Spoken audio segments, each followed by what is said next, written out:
क़यामत से पहले का सबसे खतरनाक फितना।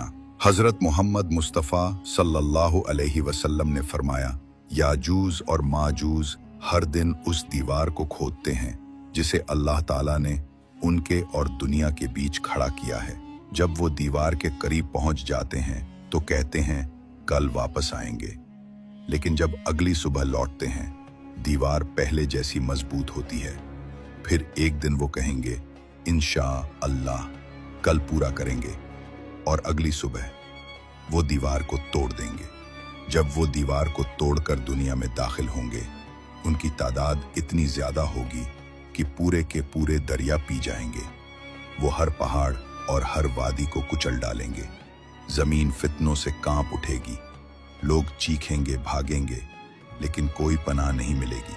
फिर अल्लाह ताला हजरत ईसा इब्न मरियम अलैहिस्सलाम को नाजिल फरमाएगा। हजरत ईसा अलैहिस्सलाम अल्लाह से दुआ करेंगे और फिर अल्लाह ताला याजूज माजूज पर एक खास कीड़ा भेजेगा जो उनके जिस्मों में दाखिल होकर उन्हें सबको हलाक कर देगा।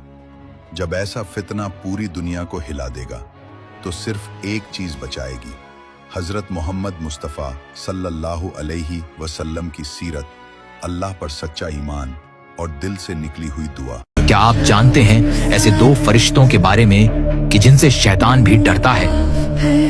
जी हाँ, मैं बात कर रहा हूँ उन दो फरिश्तों की जिन्हें सदियों पहले खुदा ने जमीन पर भेजा ताकि वो इंसानों पर नजर रख सकें, लेकिन उन्होंने खुदा की नाफरमानी की। वो दो फरिश्ते इंसानी औरतों पर आशिक हुए और उनसे ताल्लुक कायम किए और ऐसी औलाद को पैदा किया जो न इंसान थे, न जिन और न फरिश्ते। उन दो फरिश्तों ने इंसान को ऐसा इल्म सिखाया जो आज से पहले इस जमीन पर कोई नहीं जानता था। उनकी औलाद, जिसे नेफिलिम का नाम दिया गया, उन्होंने इंसानों को मारना शुरू किया, उन्हें काट कर खाना शुरू कर दिया, यहाँ तक कि जिंदा इंसान को पूरा निगल जाते थे।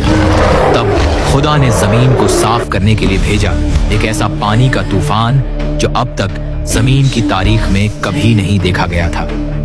क्या आप जानते हैं मिस्र के बादशाह, जिनकी शक्ल अजीब जानवर की तरह है, वो भी उसी नस्ल में से है?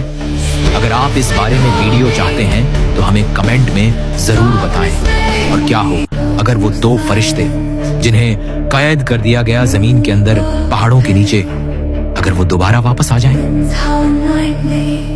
जब फिरौन ने शादी करने का इरादा किया तो उसने मिस्र की सबसे सुंदर, पवित्र और नेक लड़की हजरत आसिया को चुन लिया। वह रियान बिन वलीद की पोती थी, वही राजा जो हजरत यूसुफ अलैहिस्सलाम के समय में ईमान ला चुका था। हजरत आसिया के माता पिता ने फिरौन का प्रस्ताव ठुकरा दिया, लेकिन फिरौन ने धमकी देकर जबरदस्ती शादी कर ली। अल्लाह ने अपनी कौदत से हजरत आसिया को फिरौन की बुराई से महफूज रखा। रिवायतों में आता है कि शादी की पहली रात ही फिरौन नामर्द हो गया और सारी जिंदगी उनके करीब न आ सका। हजरत आसिया अपनी पवित्रता पर कायम रही और गुप्त रूप से अल्लाह पर ईमान ले आई। जब हजरत मूसा अलैहिस्सलाम को नदी में डाल दिया गया तो अल्लाह के हुक्म से वह संदूक महल के किनारे आ लगा। हजरत आसिया ने मूसा को देखा तो उनसे दिल लगा लिया और फिरौन से कहा, ये मेरी और तुम्हारी आंखों की ठंडक है, इसे मत मारो। इस तरह मूसा अलैहिस्सलाम फिरौन के घर में हजरत आसिया की मोहब्बत और हिफाजत में पले बढ़े। हजरत आसिया ने ईमान पर डटे रहकर मिसाल पेश की, यहाँ तक कि फिरौन ने उन्हें सख्त यातनाएं दी, मगर वह शहीद हो गई। अल्लाह ने कुरान में उनका जिक्र हमेशा के लिए मोमिन